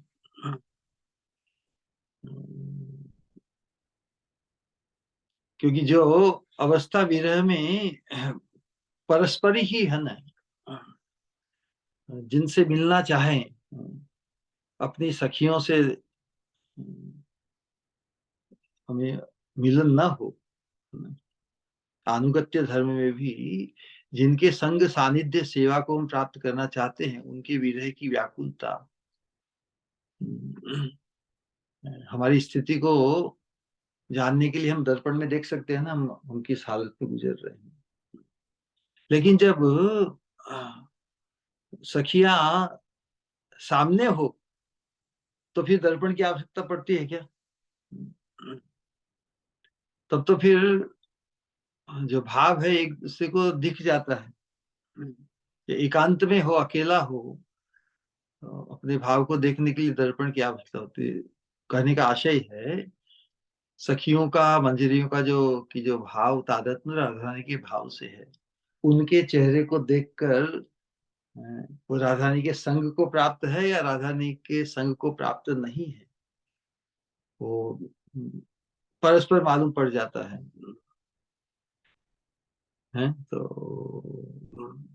तो ये जो अनुगत्य धर्म है हमारा, जो संग है, सजातीय भक्तों का संग है, उसमें भी हम उस एक ही विरह में है ना, सभी को राधा रानी की सेवा का जो अभाव है, सेवा का सेवा प्राप्त करने का जो मोह है वो व्याप्त कर रहा है। तो हम परस्पर एक दूसरे का चेहरा देखकर हम समझ सकते हैं कि किनके भाव को, किनके अभाव को हम हृदय में धारण कर रहे हैं। तो इसीलिए वो कह रही है कि अ, राधा रानी विरह व्याकुला है, उनके विरह मग्न दुखी पीड़ित भाव दशा को यदि मैं हृदय में धारण कर लूंगी, और श्याम सुंदर उस अवस्था में मुझे देखेंगे। किंकरियों की, सखियों का जो भाव उनके चेहरे पे व्यक्त होता है, उसके अनुसार ही उनकी सखी की क्या अवस्था मालूम पड़ जाएगी ना श्याम सुंदर को। तो वही बात व्यक्त हो रही है कि उनके चेहरे के भाव से ही उसका जो कारण है, विरहवती श्रीमती राधा रानी के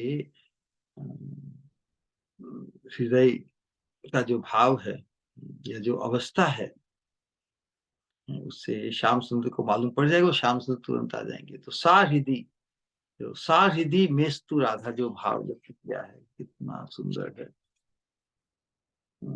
सा हृदय में अस्तु राधा, वे ही श्री राधा मेरे हृदय में उदित हो। तो इसी स्प्रिया भी राधा रानी के विरह को शांत करने के लिए, किसी तरह श्याम सुंदर से उनका मिलन संपादित करने के लिए वो उस भाव की स्प्रिया अपने हृदय में कर रही है। तो किंकरियों का सेवा सौभाग्य कैसा है, अपनी स्वामिनी का सुख ही उनके लिए एकमात्र अभिष्ट है। स्वामिनी का सुख संपादित होता है श्याम सुंदर के साथ। श्याम सुंदर के विरह में स्वामिनी का सुख संपादित नहीं होता। तो वो राधा रानी की विरह व्यथा अवस्था, उस अवस्था को भी हृदय में धारण करके श्याम सुंदर को खींचना चाहती है। श्याम सुंदर के साथ राधा रानी का मिलन संपादित करने के लिए ही वो इस हद तक जाने को तैयार है। राधा रानी की व्यथापूर्ण अवस्था को भी हृदय में अंकित करना चाहती है और इस सेवा सौभाग्य को पूर्ण करती है। तो आज यहीं पे अपनी वाणी को विश्राम देते हैं। किसी का कोई प्रश्न, जिज्ञासा या कुतूहल, कुछ कहना चाहें तो कहिए। हरे प्रणाम श्री गुरु। हरे कृष्णा। कृष्ण। अद्भुत से भी अद्भुत अनुभव, जिस तरह से आप राधे श्याम के एहसास में बिखेरते हो। किसी का कोई सवाल या कुछ कहना है तो प्लीज आप अनम्यूट कर सकते हो।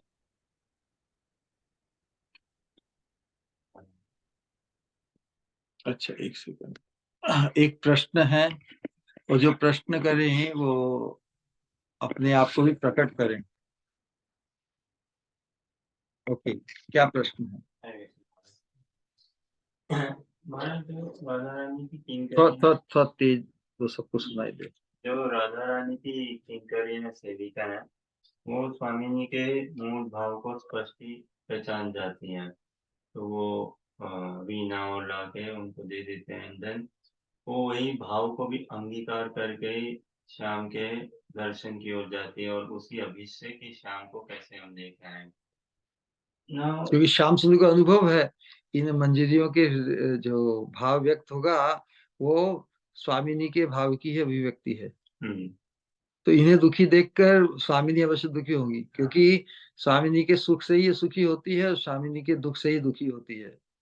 तो श्याम सुंदर राधा रानी की व्यथित अवस्था इन्हें देखकर भाप जाएंगे, तो तुरंत भाग के चले आएंगे किसी न किसी बहाने से, चंद्रावली के चक्र से भी अपने आप को छुड़ाकर। वो तो विदग्ध है ना। इसलिए कहा कि राधा संगे यदा भाति तदा मदन मोहन है, अन्यथा विश्व मोहोपी स्वयं मदन मोहित है। राधा रानी के संग में जब श्याम सुंदर होते हैं तो कहीं पे और विमोहित नहीं होते, क्योंकि राधा रानी में ही मोहित हो जाते हैं पूर्ण, और कोई इन्हें मोहित नहीं कर सकता। तो जब राधा रानी के संग में नहीं होते तो भले ही पूरे विश्व को मोहित करे, लेकिन स्वयं भी मोहित हो जाते हैं। स्वयं मदन मोहित है, लाइक दैट। लंपट है ना, क्या करे। लेकिन राधा रानी के सानिध्य में उनकी लंपटता पूर्ण निरस्त हो जाती है। तो जो किंकरियां सेविका है, वो कैसे मंजरियां इस भाव को कैसे वो धारण करके मतलब चाह पाती है। हाँ, श्याम सुंदर के पास इस भाव में राधा रानी स्वयं अपने आप को स्थायी नहीं पाती है, और वो मंजरियां वो भाव में अपने आप को पहले कैसे स्थायी रख सके। इसीलिए तो प्रार्थना कर रही है कि स्वामिनी, आप जिस भाव उदाहरण कर रहे हैं वो आप तो उस अवस्था में कहीं जाओगे नहीं। हमारे लिए तो ये एडोप्टेड है। कोई चीज एडोप्टेड होती है कोई पर्टिकुलर मकसद के लिए, उसमें इतनी आत्मीयता थोड़ी होती है। एडॉप्टेड होते हैं किसी पर्पज को सिद्ध करने के लिए। राधा रानी के लिए वो एडॉप्शन नहीं है, राधा रानी का तो रियल व्यथा है। और हमारा एडॉप्शन अर्थात राधा रानी को व्यथित देखकर हम व्यथित है। राधा रानी की व्यथितता तो श्याम सुंदर के विरह के कारण है। श्याम सुंदर के श्याम सुंदर की विरह व्याकुलता उन्हें व्याप्त है, उसे उसे देखकर हम परेशान हैं। तो उस अवस्था का बोध श्याम सुंदर को कैसे कराया जाए? स्वामी तो कुंज को छोड़ के जाएगी नहीं, ये हमारा क्या काम। तो उस अवस्था में ये चिंता कर रही है कि हे स्वामिनी, आपकी उस विरह व्याकुल अवस्था मेरे हृदय में अंकित हो। जो हृदय का जो भाव है, वो कहते हैं ना कि face is the index of the mind. हृदय में जो भाव हो चेहरे पे व्यक्त हो जाता है ना। तो तुम्हारा वो विरह व्यथित भाव मेरे हृदय में ही अंकित हो, जिससे मेरे चेहरे पे जो भाव प्रकट होगा उसे देखकर जो एक उसमें श्याम सुंदर का ये अनुभव है ना। श्याम सुंदर सखी मंजरियों का चेहरा देखकर भाप जाते हैं कि उनकी सखी का क्या भाव है। तो मेरा भी उस प्रकार व्यथित व्यथित अवस्था में मुझे देखकर, मेरे चेहरे को देखकर, मुझे देखकर मेरे चेहरे को देख के, मेरे चेहरे के हाव भाव को देख कर समझ जाएंगे कि I have done big mistake. कि इनकी व्यथित अवस्था मतलब स्वामिनी की व्यथित अवस्था को ही प्रकट कर रही है वो। तो उस प्रकार से वो सेवा के लिए अपने आप को कि मेरे हृदय में वो भाव अंकित हो जाए, तो मेरा हाव भाव भी उसी प्रकार का दुखी देखकर that would be the indication of तुम्हारी व्यथा। मेरे मेरे चेहरे का विचित्र भाव, व्यथित भाव देखकर उन्हें तुरंत मालूम पड़ जाएगा कि अरे, ये इतनी परेशान होने का एकमात्र कारण है कि स्वामिनी बड़ी दुखी है, पीड़ित है, व्यथित है, लाइक दिस। तो इस प्रकार का भाव व्यक्त किया। तो स्वामिनी की जो विरही छवि की जो छवि है, उस छवि को हृदय में धारण कर भी उनकी विरह व्यथा को दूर करना चाहती हूँ। मकसद क्या है? स्वामिनी को सुखी करना। और स्वामिनी का सुख संपादित होगा श्याम सुंदर के मिलन से ही। वही है मकसद। उस विरह अवस्था से मुक्त करने का और कोई साधन नहीं है, कोई सांत्वना वगैरह कुछ काम नहीं आएगी, है ना। सांत्वना से काम चलेगा क्या वहां पर? तो साक्षात जब तक मिलन नहीं होगा श्याम सुंदर से, तब तक उनकी विरह व्यथा शांत नहीं होगी। तो किस प्रकार का अद्भुत चिंतन है किंकरियों का, किस प्रकार का इस साधक आवेश में भी प्रबोधानंद सरस्वती इस बात को व्यक्त कर रहे हैं कि हमारे चिंतन में जो सेवा चिंतन है, हम केवल राधा रानी और श्याम सुंदर के माधुर्य का आस्वादन करना ही हमारा मुख्य आशय नहीं है। समय स्थान उचित सेवा को संपादित करना, यही आशय रहता है। तो सेवा का ध्यान रखते हुए, सेवा के लिए सतत आतुर तत्पर रहते हुए ही हम उनके माधुर्य का आस्वादन करेंगे। तो यहाँ पे माधुर्य के आस्वादन की बात तो खत्म हुई, यहाँ पे तो राधा रानी व्यथित दुखी हो रही है। उस अवस्था में किस प्रकार अभीष्ट पूर्ति की जाए राधा रानी की, तो वो समझती है उनके अनुभव से कि इनके चेहरे को देख के समझ जाएंगे उनके चेहरे की खुशी का कारण राधा रानी की खुशी है, और उनके चेहरे की दुख का कारण भी राधा रानी का दुख है। तो राधा रानी के दुख को भाप जाएंगे। तो इस प्रकार कितना अद्भुत है मंजरियों की चिंता धारा ना। राधा रानी की विरह छवि को भी हृदय में धारण करके उनकी वीर्य व्यथा को मुक्त करना चाहती है, स्वयं उस अवस्था में तन्मयता प्राप्त करके। कैसी अवस्था उनकी हो रही है। तो वास्तव में आशय ये नहीं है, ये स्पेशल नहीं है कि हम राधा रानी का चिंतन उनकी विरह व्यथा दुखित अवस्था में करें। देखिए केवल मोमेंट है, adoption for for for a particular purpose only. ये नित्य अवस्था नहीं है कि राधा रानी को व्यथित विरह पीड़ित अवस्था में उसकी चिंता करें, उस भाव को धारण करें। नहीं नहीं नहीं, किस प्रकार उसकी उपरामता आवे, किस प्रकार उससे उनको मुक्ति मिले, उसका साधन के रूप में इस भाव को व्यक्त किया। ऑलराइट, और किसी का कोई प्रश्न?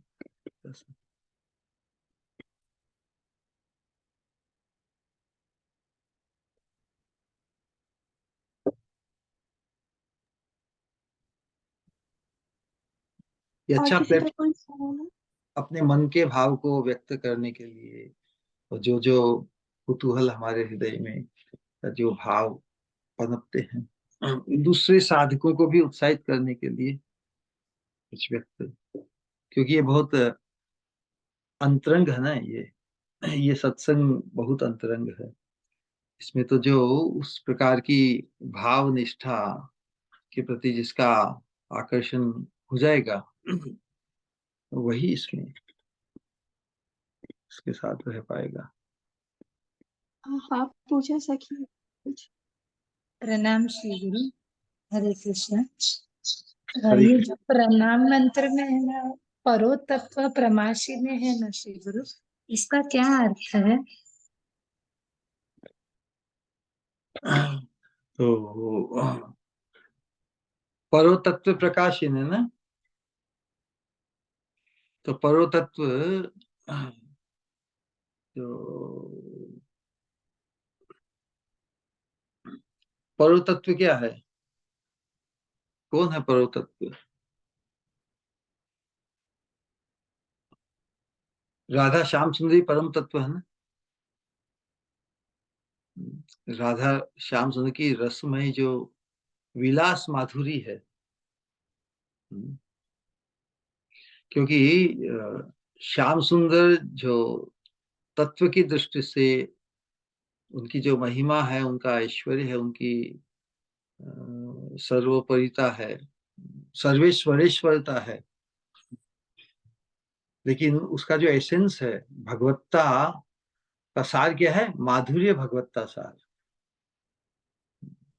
भगवान का जो माधुर्य है, वही उनके सभी ऐश्वर्य, उनके माधुर्य में उनके सभी ऐश्वर्य भी डूब जाते हैं। माधुर्य का ऐसा आकर्षण, तो जो मधुर लीला है भगवान की जो रस रूपता है, उनका जो लीला माधुर्य है, वेणु माधुर्य है, रूप माधुर्य है, प्रेम माधुर्य है। तो रस राज्य में तो रस का जो आधार है, रस की जो पुष्टि है, वो राधा रानी से ही है। तो उस दृष्टि से राधा रानी की सर्वोत्कृष्टता, रस राज्य में राधा रानी की ही परमता है। राधा रानी रूप धुरी से ही श्याम सुंदर की अखिल जो कामनाएं, जो उनकी जो रसिकता है, रसिक शेखर, वो सबके आनंद का स्रोत होते हुए भी खुद का आनंद, खुद के आनंद की प्राप्ति होती है राधा रानी से ही होती है ना। तो परो तत्व प्रकाशिनी मतलब जो उनका रसमय लीला का जो आधार है, वो राधा रानी है। तो रस राज्य में परो तत्व राधा रानी है। ठीक है। हरे कृष्ण। श्री गुरु, बहुत बहुत धन्यवाद। प्रणाम। हरे कृष्ण। ये तो प्रश्न इतना गहरा है, इसको केवल जरा सा इंगित किया है। मुख्य वस्तु को पकड़ लेंगे तो फिर उसके पीछे सभी चीजें चली आएगी। मुख्य चीज को पकड़ लेना है पूरे पूरे संकल्प के साथ, पूरी दृढ़ता के साथ। राधा रानी के चरणों के आश्रय को हमें धारण कर लेना है हृदय में, तब तो परो तत्व प्रकाशित हो जाएगा। जी श्री हरे कृष्ण।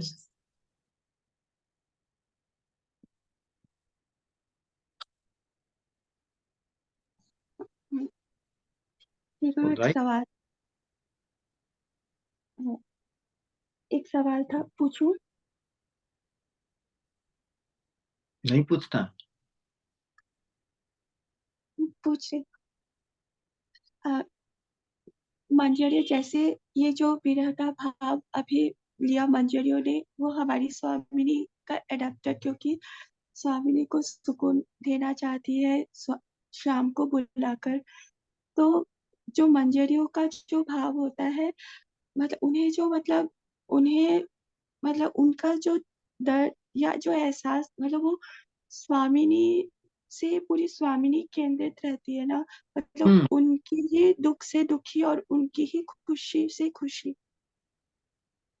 यस। ऐसे तो जो जो भी जैसे शर गोस्वामी वृंद को या प्रभुनानंद सरस्वती जी को, या जो भी अभी है सब, जो आचार्यगण को, जो जो विरह का जो दर्द जो महसूस होता है, तो वो इसलिए क्यों, क्या कि वो स्वामिनी की सेवा की जो स्फूर्ति होती है, उससे उनको वापस वो टूट जाती है और उनको वापस आना पड़ता है। यस, स्फूर्ति के अंतर्गत फिर अल्टीमेटली राधा रानी के सानिध्य में ही वो रहना चाहती है, दोनों अवस्था में। तो इस लीला स्फूर्ति में श्याम सुंदर के लिए इंतजार करते हुए निकुंज मंदिर में वो उत्कंठित होकर उनका इंतजार कर रही है। उस अवस्था में अब विरह व्याकुलता बढ़ रही है, श्याम सुंदर में कोई दोष नहीं देख पा रही है ना। बहुत अवस्था में तो राधा रानी मान करके बैठ जाती है। देखिए, लीला की वैचित्र्य है ना। लीला अनेक प्रकार की, निकुंज लीला कोई स्टेटिक नहीं है, उसमें अनेक प्रकार की रस वैचित्र्य प्रकाशित होती है। यहाँ पर पूरे विश्वास के साथ श्याम सुंदर में अदोष दृष्टि रखकर कि अवश्य वो आएंगे ना। लेकिन फिर भी नहीं आए हैं श्याम सुंदर। तो क्या करे फिर, उनके इंतजार में जो व्यथा हो रही, पीड़ा हो रही है, उसको शांत करने के लिए वीणा भी बजा रही है। लेकिन फिर भी जैसे वीणा बजाती है तो श्याम सुंदर का जो उद्दीपन और बढ़ जाता है। एक तरफ से अंदर सुख भी होता है उनके नाम जो उन लीला का चिंतन करने, हृदय का दुख, हृदय में सुख भी है, और साथ में उद्दीपन हुआ श्याम के अभाव का, तो वो और सीमा पार कर गया। जो सुख अंतर का है, उससे बहुत अधिकता को प्राप्त दुख है उनके अभाव का। तो उस अवस्था में जो अंतर का जो सुख वीणा वादन से हुआ, वो भी अधूरा रह गया, वो भी अधूरा पड़ गया ना। तो उस अवस्था में तो ये तो स्वामिनी है, उनकी विरह व्याकुलता का हम केवल अंदाज कर सकते हैं। इतनी उत्कट पीड़ा, उसका दिग्दर्शन यहाँ पे किया है। तो किंकरिया कहेगी इस अवस्था हम क्या कर रहे हैं, स्वामिनी वो भाव हमें ही दे दो, हमें उस अवस्था उस प्रकार पीड़ित देखकर श्याम सुंदर समझ जाएंगे कि ये तो राधा रानी की ही पीड़ा यहाँ पे व्यक्त। उस प्रकार से वो किसी तरह श्याम सुंदर को आकृष्ट करके अपनी स्वामिनी के साथ उनका मिलन कराना चाहती है। इस भाव को व्यक्त किया है।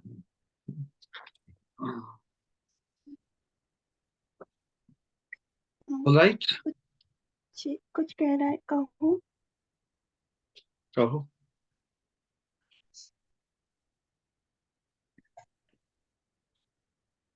सबसे पहले तो मानो ये हृदय देता है श्री गुरु, आपको कोटि कोटि धन्यवाद कि हर बार आप मुझे अयोग्य होते हुए भी मुझे कहने का मौका देते हो, क्योंकि ये कहने का मौका देकर आप मुझ पर ही कृपा करते हो। एहसास होता है, क्योंकि जब कभी जब कभी ना बोल पाऊं, यूं तो कोई क्षमता नहीं है कि मैं आपके लिए कुछ बोल पाऊं, लेकिन फिर भी अपने टूटे फूटे एहसासों के साथ आप ही की कृपा से जो शब्द निकलते हैं, जो पर वो भी अगर कभी ना बोल पाऊं तो हृदय में कितना दर्द होता है, उसका एहसास मानो उसका एहसास मानो हुआ पिछली बार। तो इसलिए आप मुझे कहने का अवसर देकर मुझे एक बार बहुत बड़ी कृपा करते हो। हर बार की तरह आज भी जिस तरह से राधे श्याम की जो एहसासों के फूल आपने बिखेरे, उसके बारे में क्या कहूँ। हमारी स्वामिनी, यूं तो स्वामिनी की मेरा अवस्था सुनना बिल्कुल भी अच्छा नहीं लगता, लेकिन फिर भी उसे जिस तरह से आप व्यक्त करते हो और मंजूरियों का जो सौभाग्य कि वो हमारी स्वामिनी की दुख को कम करने के लिए किसी भी हद तक, कितना अद्भुत और कितना मीठा ये एहसास कि वो कहती है कि आप अपना भाव हमें दे दो, आप अपना भाव हमें दे दो ताकि वो भाव श्याम देखे तो आकृष्ट होकर वो उन तक उन्हें ला पाए। कितना अद्भुत, कितना सुंदर और कितना दिव्य लगा ये एहसास। हर बार की तरह मानो जिस तरह से हर बार आप कुछ अलग ही मोती बिखेरते हो, आज भी मानो, क्योंकि विरह का एहसास अब बहुत बार कहा है, पर फिर भी आज ये एहसास बहुत ही अद्भुत और अनुपम लगा। जिस तरह से एक एक मानो एक ही श्लोक का, पर वो श्लोक का जो जिस तरह से आप कहते हो अपने एहसासों के साथ, उसे उस वो मानो सीधा हृदय में जाता शुरू।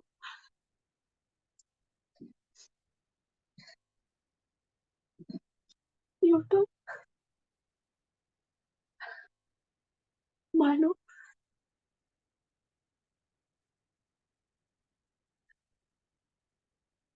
ये एहसास, ये यकीन रब पर होने लगा तब, ये यकीन रब पर होने लगा तब कि वो सुनते हैं दिल की बात, वो समझते हैं एहसास हृदय का। ये यकीन हुआ जब वो आए मेरे श्री गुरु के रूप में जीवन में मेरे, क्योंकि मैं भी, हाँ, परोक्ष है तो डायरेक्ट रेसिप्रोकेट नहीं, पर वही रेसिप्रोकेशन करते। वो आए श्री गुरु रूप में। इसका एहसास पल पल पल पल हुआ और होता है। मानो सही में ये भौतिक संसार एक जेल ही तो है, पर उस जेल में अगर कोई सहारा या कोई, वो केवल और केवल आप ही तो हो ना, कि वो एहसास दे दे जब कभी भी मानो लड़खड़ा जाती हूँ, जब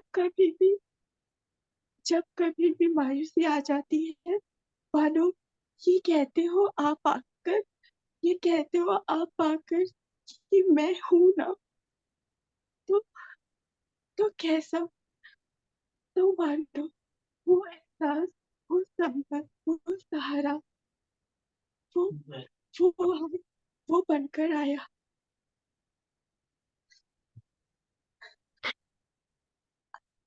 जो कहूँ कि आगाज भी तुम हो, अंजाम भी तुम। मेरे जीवन का, मेरे जीवन पर अधिकार है, अधिकार है।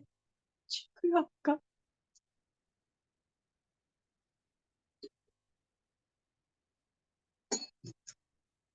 तुम ही हो उजाला घने अंधेरों में, तुम ही हो मंजिल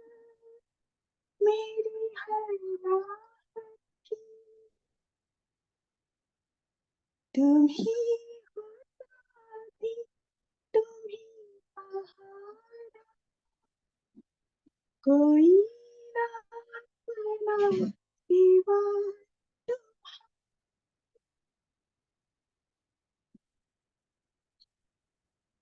तुम ही हो आश्रय भूले हुए जीवों का,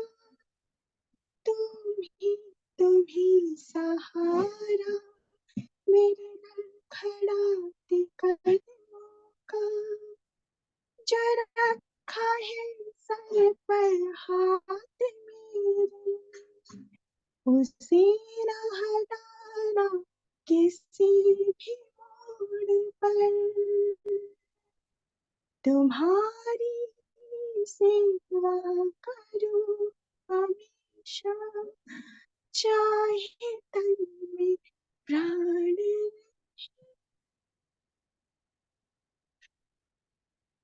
हर एक बात के लिए धन्यवाद। It's never ever sufficient. हर फिर भी आपका कोटि कोटि धन्यवाद शिव। प्रणाम। हरे कृष्ण।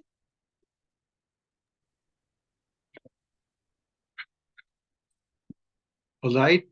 हरे कृष्ण कृष्ण कृष्ण हरे राम हरे राम राम। हम एक सब एक बार एक हरे सेकंड, कृष्ण। एक और है। हाँ कहिए हरे कृष्णा महाराज। कहिए तेज। क्या समझे महाराज? कौन लगता है? I think answer could be very obvious also. But कौन किसमें ज्यादा अनुरक्त है? कृष्ण राधा में ज्यादा अनुरक्त है या राधा कृष्ण में ज्यादा अनुरक्त?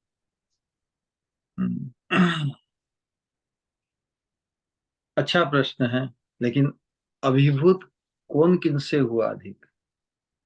कि महाप्रभु में दोनों का समन्वय है। महाप्रभु में तो फिर मतलब श्याम सुंदर सर्व समर्थ है ना, तो वो किसी से पीछे नहीं रहना चाहते। कि ये तो परस्पर की जैसे रसाकसी हो, यदि एक पीछे छूट जाए तो दूसरे को ही आनंद आएगा क्या? इसमें तो न कोई जीतता है न कोई हारता है ना। एक दूसरे के एक दूसरे के पूरक बनकर, एक ही दो रोल लेकर एक दूसरे के पूरक बने हुए हैं। इसलिए कहा राधा पूर्ण शक्ति, कृष्ण पूर्ण शक्तिमान, उभय भेद नहीं वेदेर प्रमाण। दोनों में भेद है ही नहीं, तो किस दृष्टि से भेद करें? रस में राधा रानी की जो रोल है, वो रोल उन्हें उत्कृष्टता प्रदान करता है। कि वशीभूतता प्रेमी की है, इसलिए कहते हैं प्रेम महान या प्रेमी महान। कृष्ण तो प्रेम है, वो प्रेम के आस्पद है सबके। तो राधा रानी परम प्रेमिका है। राधिका रे प्रेम गुरु, भगवान स्वयं कहते हैं कि राधा रानी का प्रेम मेरा गुरु है। तो अब इस प्रश्न का उत्तर तो उन्हीं के मुंह से दिया जाए तो बढ़िया है ना। तो स्वयं भगवान ही कह रहे हैं कि राधा रानी का प्रेम मेरा गुरु है। तो गुरु और शिष्य में कौन श्रेष्ठ है? कौन श्रेष्ठ है? इसका उत्तर तो हमें शास्त्रों से, और भगवान भी शास्त्र के अनुसार ही किसी को गुरु कर रहे हैं तो अपने से श्रेष्ठ मान रहे हैं ना। तो राधा रानी का प्रेम, चैतन्य महाप्रभु ने चैतन्य महाप्रभु के रूप में आकर उन्होंने राधा रानी के भाव को अंगीकार किया। अंगीकार करके राधा रानी के प्रेम की महिमा को जाना और जग विदित किया। तो परव तत्व जो प्रकाशिने हैं प्रेम राज्य में, राधा रानी ही परम तत्व है। फिर राधा रानी क्या है? डिस्पोजिशन है। उनका जो हाव भाव है, उनका जो रूप है, राधा रानी की जो माधुर्य है, उनका जो प्रेम भाव के कारण है। और उसके प्रति स्वयं भगवान, स्वयं श्याम सुंदर जो प्रेम के विषय है, जो सबके आकर्षण का केंद्र है, उनके भी आकर्षण का केंद्र राधा रानी का भाव है। तो राधिका रे प्रेम गुरु, राधा रानी का प्रेम मेरे गुरु है, श्याम सुंदर स्वयं करते हैं। उससे हम समझ सकते हैं कि यदि उनको, देखो बात ऐसी कि रस की पुष्टि के लिए कम अधिक होना आवश्यक है। सबको एकदम बराबर मान लेंगे तो विजय तो घोषित किसी करनी पड़ेगी ना। तो बार बार हमेशा देखा जाता है कि इस प्रेम राज्य की इस जो लीलाएं हैं, इसमें विजय हमेशा ये स्वामिनी की ही होती है। आई बात समझ में? तो कौन श्रेष्ठ है, अब इसका उत्तर तो खुद ही निर्धारित कीजिए। ऑलराइट, हरे कृष्ण। ऑलराइट देन, प्रियता और पूज्यता के भाव से आप सभी पर हरे कृष्ण भावत्र का उच्चारण करके हमारे प्रिय श्री गुरु के समान। हरे कृष्णा कृष्णा कृष्णा हरे हरे, हरे राम राम राम हरे हरे, हरे कृष्णा कृष्णा कृष्णा हरे हरे, हरे राम राम राम हरे हरे, हरे कृष्णा कृष्णा कृष्णा हरे हरे, हरे राम राम हरे हरे।